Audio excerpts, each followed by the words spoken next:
تو یہ 6 وہ ہوگی کتابیں جو حدیث کی معروف ہیں، اور 7ویں جو ہے وہ احمد ہے، تو اس طرح 7 ہو گئے، سبا 7 کو کہتے ہیں، تو 7 ہو گئے۔ کہتے ہیں وہ بھی ستہ، اگر میں کہوں گا اخرجہ ستہ تو اس سے مراد کیا ہے؟ من ادا احمد، احمد کے علاوہ، پھر امام احمد کو نکال دیں اور باقی 6 رہ جائیں گے، اور وہ کون ہیں؟ بخاری، مسلم، ترمذی، ابو داؤد، نسائی، ابن ماجہ۔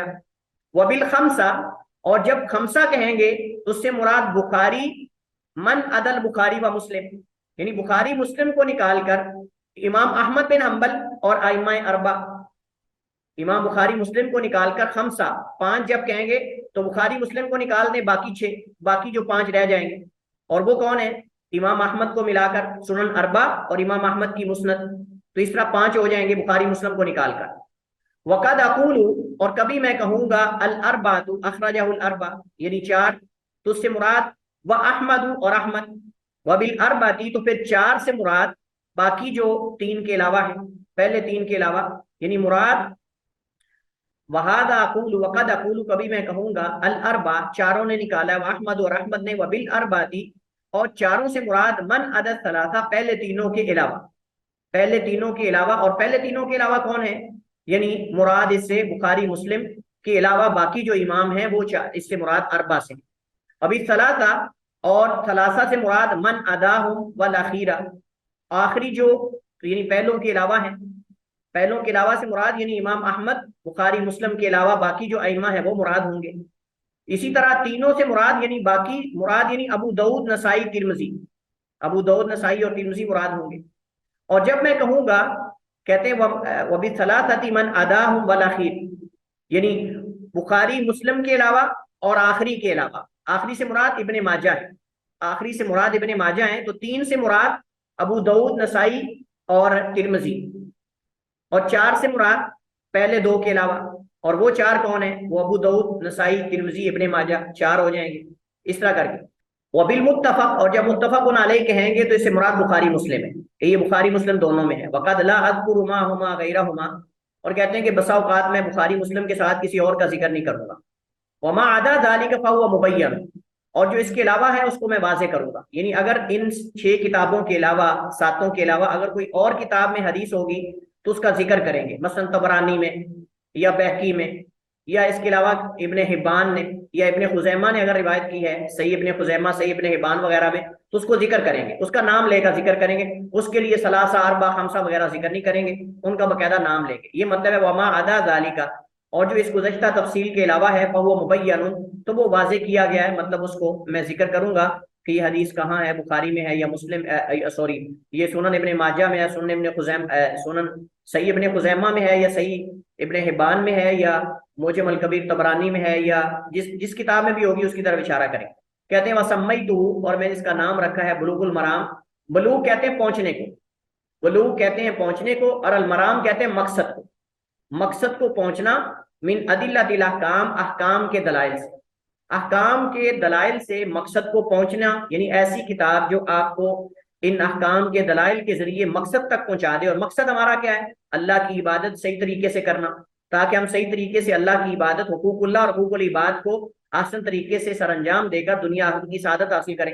یہ اصل مقصود ہے۔ واللہ اسأل، اور اللہ سبحانہ و تعالیٰ سے اسأل، سوال کرتا ہوں، اللہ یجعل، نہ بنا دے، ما اس کو، علمنا ہو جو ہم نے سیکھا ہے یا جانا ہے، علینا ہمارے اوپر، وبالا وبال، وَأَنْ يَرْزُقَنَا اور یہ کہ ہمیں توفیق دے، العمل عمل کرنے کی، بما یرضاہ اس کے مطابق جس پر وہ اللہ راضی ہو جائے، سبحانہ و تعالی۔ چلیے جی، یہ تو ایک مقدمہ تھا، صرف اس کو پڑھنے کا مقصد یہ تھا کہ یہ مصنف کی مراد جو ہے سبع، ستہ وغیرہ سے واضح ہو جائے۔ انشاءاللہ جب آپ الگ پڑھیں گے اس کو تو سمجھ آ جائے گی، چیزیں آسان ہیں، مشکل نہیں۔ ہمارا اگلا لیکچر انشاءاللہ شروع سے ہوگا کتاب الطہارہ باب المیاہ سے، پہلی حدیث سے ہمارا انشاءاللہ اگلا لیکچر ہوگا کتاب الطہارہ، طہارت کے مسائل، باب المیاہ۔ انشاءاللہ اس میں تفصیل سے مسائل میں ذکر کروں گا، طہارت، طہور، طہور، وضو، وضو میں کیا فرق ہے، اور انشاءاللہ ساتھ ساتھ چیزیں لغوی بھی وضاحت کی جائے گی، اصطلاحی بھی مسائل بھی پڑھیں گے۔ اسی پر اکتفا کرتے ہیں آج ہم، واللہ تعالی اعلم واحکم، وصلی اللہ وسلم علی نبینا محمد وعلی آلہ وصحبہ وسلم۔